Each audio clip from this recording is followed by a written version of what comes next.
Because there's no warrant eh. Diba, there's no warrant. So, he's free to go. Because, sabi niya, baka. Because he did not escape during after. But ang sabi din kasi nung asawa niya, after niya nakita na someone will go so far as lusubing a Senate just to get him, that's why he did it. Kasi kung, if I was in his shoes, I will escape when it's least expected. But again, mali yung word na escape because there's no warrant eh.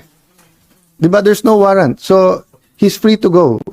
When you, for example pumunta ka sa simbahan at sabihin mo, I'm seeking sanctuary. Pag gusto mo nang umalis, pwede kang umalis. It happened kay June Lozada. He slept on my couch on the 5th floor. And then, nung sinabi, doon na lang siya sa mga madre. And then, sinabi, doon na lang siya sa Lasal Green Hills. Lumipat siya doon. Speaking walang warrant, bakit siya nagtago dito sa inyo? Bakit Because hinabol siya ng mga NBI na walang warrant. So, I'm not saying as a fact walang warrant. Excuse me. I'm saying they did not present the warrant to us. And I'm waiting for it. They did not give us. If they gave me the warrant, my advice could have been different. So same. Kayo nag-seek sanctuary dito. Sabi nyo, sir, media kami, inaaresto kami, wala namang warrant. I talk to the police. Ba't nyo hinahabol? Wala, sir. Or may warrant. Nasaan ang warrant? Wala. Sabi ko, dito muna kayo sa Senate.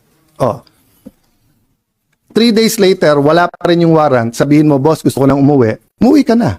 Diba? So that's the reality. Is it the best? I want him to attend each and every session. I want him to be there. I told him last night, Sen Bato, sana you can attend the impeachment.